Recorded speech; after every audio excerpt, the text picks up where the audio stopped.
আসসালামু আলাইকুম। এসডিএস ফালতু কথা, আমি সোহেল আপনাদেরকে স্বাগত জানাচ্ছি। আমাদের আজকে মেহমান একজন গুরুত্বপূর্ণ ব্যক্তিত্ব, তাকে ডেকেছি। সবসময় মেহমানরা সামনে থেকে আসেন, ইনি একটু গুরুত্বপূর্ণ, যার ফলে ইনি আসে আগে থেকেই বসে আছেন। যাই হোক, আসুন তার সাথে কথা আগে বাড়ানো যাক, দেখা যাক আজকের মেহমান কি অ্যান্সার দেয়। عليكم السلام عليكم السلام عليكم السلام عليكم السلام এটা কি ধরনের কথা? তোমার উপর আমি বারবার রহমত পাই, বারোটা বার আমি একটা জিনিস শুরু থেকে, যখন থেকে আমার স্টুডিওতে আসছেন, আমি একটা জিনিস ফলো করছি। একদিকের চুলটা আপনার স্বাভাবিক আছে, যেটা একদিকে মানুষ করে, এই দিকের চুলটা এভাবে কেন? এর উদ্দেশ্যটা কি, রহস্যটা কি? আমি সবাইকে এক চোখে দিই, সবাইকে আপনি এক চোখে দেখেন, এই চোখে আমি এই জন্য এই চোখটা ঢাকায় রাখছেন, ঢেকে রেখেছি। ও ঢেকে রেখেছেন, আমাদের ঢাকায় একটা চোখ রেখে রেখেছি। আর এদিকের কান থেকে আমি শুনি, আর এদিক থেকে কান থেকে যাতে বের না হয় এই কারণে এটাকে ঢেকে রেখেছি। মানে এদিক দিয়ে যেটা ঢুকবে, যাতে ব্রেনের ভেতরে থাকে, এদিক থেকে বের না হয়। আর এক চোখে আমি সবাইকে দিই, এক চোখে। আমার মা বাবা আমাকে ছোটোকালে অনেক শিক্ষা দিয়েছে। কী ধরনের শিক্ষা আপনি পেয়েছেন? শিক্ষাটা হচ্ছে ঠিক এরকম, যখন সকালবেলা আমি ঘুম থেকে উঠতাম তখন রবীন্দ্রনাথের সঙ্গীত শুনে উঠতাম। মানুষ ঘুম থেকে ওঠার পরে আল্লাহ রসুলের নাম দিয়ে উঠে, আপনি সঙ্গীত শুনুন, রবীন্দ্রসঙ্গীত, রবীন্দ্রসঙ্গীত শুনলে রবীন্দ্রসঙ্গীত। এলো বসন্ত কোকিল ডাকে না, কুহু কুহু পায়ে পাথর যায় না। দুপুরবেলা বসন্ত আসলো, এখন তো বর্ষার কাল, আপনি বর্ষার দিনে আমি তো প্রকৃতির এটাই শুনি, বর্ষা হোক, ঠান্ডা হোক, গরম হোক, বা 6 ঋতু হোক, গ্রীষ্ম বর্ষা শরতের মতো শীত বসন্ত, বুঝলো এই শুনি। আর 2 নম্বর হচ্ছে দুপুরবেলা আমি গান শুনি কি জানো? ছেলে আমার বড় হবে, মাকে বলতো সে কথা। কেন? আমি সকালবেলা ঘুম থেকে উঠে রাস্তাটায় আবার ঘুমাই যেতাম, দুপুরবেলা আবার উঠতামই, কারণ আমার বাবা এটা বলতো এত অলস ছেলে আমার ঘরে জন্ম নিয়েছে, যে এই কারণে এই গানটা আমাকে শোনাইতো। ছেলে আমার বড় হবে, মাকে বলতো সে কথা, যে এই অলস ছেলেটা যখন বড় হবে এই অলসই থাকে না, কোনো দিন কোনো কাজ। দর্শক একটা বিরতি নেন, বিরতির পর আবার দর্শক বিরতির পর আপনাদের স্বাগত জানাচ্ছি। আমাদের মেহমানের সাথে আমরা কথা বলছিলাম। আসলে কি বলবো, চমৎকার একজন মেহমান। তো আপনি পেশায় কি করেন? আমি আমার জীবিকা চালানোর জন্য আমি সব কিছু করি। যেমন দেখো, প্রথমে আমি ময়দা মিলে কাজ করি। ময়দা মিলে কাজ করতেন না ময়দা মিল আপনার? না, ময়দা মিলে কাজ করি, পরিশ্রম। যখন 120 কেজির বস্তা যখন ট্রাকে উঠানো হতো, তোমার কি বলবো, কষ্ট হতো। তারপর ওইটা ছেড়ে দিলাম, ছেড়ে দিয়ে ঠেলা চালানো শুরু করলাম। ঠেলা গাড়ি, ঠেলা শুরু। চালাতাম ড্রাইভার। ঠেলা গাড়ি তো ড্রাইভার থাকে না, ওই তো 4জন মিলে একজন সামনে থাকে, ওই সামনে আপনি ছিলেন। হ্যাঁ হ্যাঁ, ওইভাবে করে নিয়ে না, ওইটাতে আমি ছিল, ওই গাড়ি আমি চালাইতাম। কিন্তু সবচেয়ে বড় বিব্রতকর অবস্থা, এটাতে ব্রেক ছিল না। এরপর ওদিক দিয়ে আর্মির গাড়ি আসতেছিল, আমি ধান করে নিয়ে আর্মির গাড়িতে মারে, আর্মির গাড়ির ভাঙিয়ে দিলাম। এখন আমাকে দেখছে, আমাকে দেখে কী আর জরিমানা করবে, লাস্টে আমার কাছে হাত ধরে মারতেছে, তা বাবা আমাদের ভুলে গেছে, গাড়িটা তোমার জায়গায় চলে আসছে।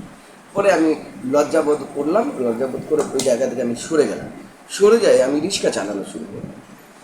আচ্ছা, আপনি যখন ঠেলা চালিয়েছেন, হুম। আমি মাঝে মাঝে দেখতাম যে ঠেলা ব্রেক দিতে দিতে দিতে দিতে দেখা গেছে সামনের যে ড্রাইভারটা আছে উপরে উঠে যেত। না, আমার এখন কখনো কি এরকম আপনাদের হতো না। আছে? আমি এটা বলতাম, এই গেল গেল গেল গেল গেল গেল গেল গেল গেল গেল গেল গেল গেল গেল ধম করে যে মারে দিতাম। গেল গেল গেল গেল গেল গেল গেল গেল গেল গেল গেল গেল গেল গেল গেল ধম করে যায় মারে দিতাম। এখন আপনি বিভিন্নমুখী কাজ করেন। আমি সব কাজ করি। আমি গার্মেন্টস সেক্টরে কাজ করেছি বিগত অনেক বছর। এই যে স্টাইলটা, হ্যাঁ, এই স্টাইল, এটা আমার স্টাইল। আপনার দিস ইজ বাচ্চা মাই আছে? Style, this is my style. আমার বাচ্চা তো আছে। বউ আছে? বিয়ে খুব মার্কা প্রশ্ন করলে তুমি। আমার যদি বাচ্চা হয় তো বউ না থাকলে বাচ্চা কোথায় থেকে আসবে? ও আচ্ছা, যাই হোক, আমার by প্রশ্ন mistake করতে তুমি ভুল করেছো। যাই হোক, অসুবিধা নেই। ব্যাপারটা হয়েছে যে আমার আমি একটাই বলতে- বাচ্চা, একটা বউ আছে, 15টা বাচ্চা আছে আমার। আমি ওটা বলতে যাচ্ছিলাম যে এই যে আপনি স্টাইল এভাবে করেন, আপনার বাচ্চারা আপনাদেরকে বা আপনাদেরকে বলতেছি, আপনাকে কোনো এরকম কথা বলে না যে বাবা এইভাবে বের হয়েও না, আমাদের লজ্জা লাগে? ধরো, আমার যেটা 15টা বাচ্চার মধ্যে যে সবচেয়ে ছোট বাচ্চা আছে, 15টা বাচ্চার মধ্যে সবচেয়ে যে ছোট বাচ্চা আছে, সেই বাচ্চাটা আমি যখন বিয়ে হই তখন আমাকে এইভাবে করে বাঁধে দেখি, এইভাবে বেঁধে দেয়? বেঁধে দেয়। আর তারপরের বাচ্চা যেটা 2 বছর বয়স, সে আবার চুলটা আঁচড়ায় দেয়। আচ্ছা, যেহেতু আপনি পেশার ঠেলা গাড়ি না না, ওয়ালা এখন তো ছিলেন। খেলা চালাচ্ছি না, এখন না, তো- রিক্সাওয়ালা ছিলেন, তারপরে আপনি ময়দা মিলে কাজ করছেন, তা স্বভাবতই বোঝা যায় যে আপনি উচ্চশিক্ষিত না। কে বলেছে? কে বলেছে তোমাকে এই কথা? কে বলেছে আমি উচ্চশিক্ষিত? আমি master degree pass. Master degree pass, হ্যাঁ। আপনি অটো চালাইছেন, ঠেলা চালাইছেন, হ্যাঁ। আপনি কি চাকরি পাননি? আরে বাবা, তোমাকে বলছি, তুমি ঘটনা শোনো। আমি জব করতাম, তা আপনাদের আমি মতো- জবলেস হয়েছি, কারণ করোনাকালীন আমার চাকরি চলে গেছে। আপনাদের- আমার করোনাকালীন চাকরি যাওয়ার পর আমি কি করব? আমি কি বসে থাকবো? কিছু তো একটা কর, কিছু না করার চেয়ে কিছু তো একটা কর। তো আমি গুটি গুটি পায়ে সামনের দিকে আগাই গেছি। আগার যাওয়ার মধ্যে ঝড়ঝাপটা যাই আসুক না কেন, আমার তো ভাই জীবন চালাই না। আপনাদের মতো লোকের জন্য তো বাংলাদেশের জনগণ, বাংলাদেশের লোক চাকরি পায় না। হুম। আপনি কোন আক্কেলে, কোন জ্ঞানে আপনি 15টা বাচ্চার বাপ হয়েছেন?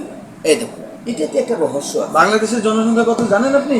আমার জানার দরকার নেই, আমার কোনো জানার দরকার নেই। বাংলাদেশ সরকার আমার বাচ্চা খাওয়ায়, বাংলাদেশ সরকার আমার বউ খাওয়ায়, বাংলাদেশ সরকার আমার ঘর ভাড়া দেয়, বাংলাদেশ সরকার আমার ইলেকট্রিক বিল দেয়, বাংলাদেশ সরকার আমাকে গ্যাস ভাড়া দাও, বাংলাদেশ সরকার কি আমাকে ইনফিনিটি চুলার বিল দেয়, বাংলাদেশ সরকার কি আমাকে প্রতিদিন ডিম আনে দেয়, বাংলাদেশ সরকার কি প্রতিদিন আমাকে আটা আনে দেয়, সব তো আমাকে করতে লাগে। তো আমার বাচ্চা 15টা হোক না 35টা হোক, তোমার সমস্যা কোথায়? এতগুলান জনসংখ্যা বাড়ার মূলে আপনাদের মতো লোক আছে। আজকে বাংলাদেশের জনসংখ্যা যদি নিয়ন্ত্রণে থাকতো, তাহলে আপনার মতো মাস্টার ডিগ্রি পাস লোক খেলা চালাইতো না। হ্যাঁ, দেখো, তুমি যখন জনসংখ্যার কথা বললে, জনসংখ্যার দিক থেকে চীন এখন তোমাকে বাচ্চা পয়দা করার জন্য ছুটি দিচ্ছে। তোমরা বাচ্চা পয়দা করো, বাচ্চা পয়দা করো। তাদের এখানে জনসংখ্যা কম, আমাদের দেশে জনসংখ্যা বেশি। এটা তো আমাদের জন্য বড়ই আছে। চীনের মধ্যে পৃথিবীর সবচেয়ে বেশি জনসংখ্যা, এটা হয়তো জাপানের কথা আপনি বুঝাতে চাচ্ছেন। ওই একই কথা, চীন জাপান একই রকমের কথা পায় ওরা, একই জিনিসে খায় ওরা। চীন জাপান দিয়ে আমার অবাক করা কাণ্ড, এতগুলোর বাচ্চার বাপ কিভাবে 15 বছরে 15টা নিছে? না, আমি 9 মাস পর নিয়েছি। একটা ডেলিভারি হওয়ার পর আবার আবার ডেলিভারি। এবার তুমি এখন হিসাব করো, 15 গুণ 9, যে কয় বছর হয়, এই কয় বছর। আর সবচেয়ে মজার বিষয় তো, করোনাকালীন যে সময়টাতে আমার ছুটি ছিল, এই ছুটির সময় আমি কি করবো? ছুটির সময় আরে ছুটির সময় আমি কি করবো? গার্ডেনিং করবেন, বাগানের মধ্যে ফুল টুল আবাদ করতেন, চাষ আরে একটা থাকার জায়গা নাই, একটা ওই যে 10 ফিট বাই 8 ফিট ঘরের মধ্যে ক্যাচে মেচে করে থাকি। এর মধ্যে আমি বাগান কই পাবো? তোমাকে ওই যে বাগানের মধ্যে ফুল লাগাবো? তোমরা ধনী মানুষ, সবাইকে কি ধনী মনে করো না? এর অর্থ এটা হলে একটা বাগান পাইছেন, সেইটাতেই হাল চাষ করছেন। আমরা ওই কাজ করছি, সারা জীবন এই কাজ করে যাচ্ছি। আর আমার একটা মনের মধ্যে আশা আছে, আমি আমার বাচ্চার সংখ্যা 48টা করব। আর এই স্টাইলটা দেখে তুমি একটা ছবি দেখছো অমিতাভ বচ্চনের, ওই ছবিটা দেখে আমি এই স্টাইলটা নিয়েছি, সায়েন্সা ছবি, যেটা অমিতাভ বচ্চন এখনো সহিংসা নামে সবাই চেনে। অমিতাভ বচ্চনকে এই সহিংসা, আন্ধেরি রাতও মে দিয়া তেরে হাতও মে, একটা গান করতো না, ওইটাই। আর দেরি রাতো মে দিয়ে তেরি হাতও মে, এই ধরনের গান তো আমি কোনোদিনও আবার শুনি। সায়েন্সা ছবি দেখবা, তুমি ছবি দেখো, চলচ্চিত্র দেখো না, আমি এগুলো দেখা পছন্দ দেখবা, তখন দেখবা ওইখানে অমিতাভ বচ্চন লোহার একটা ড্রেস পরে নেয়, আর এই এরকম করে চুল রাখে, ঠিক আছে, আর হাতকে এরকম রাখে, আর গান গায়, আন্ধেরি রাতও মে দিয়া তেরে হাতও মে एक मसीहा निकलता है जिसे लोग शहंशाह कहते हैं। দর্শক কি বলবো, মাস্টার ডিগ্রি পাস লোক, চাকরি পায়নি, করোনাকালীন সময় আমার চাকরি হারাইলো। চাকরি হারাই গেছে, ঠেলা চালাইছে, রিক্সা রিক্সা চালাইছে।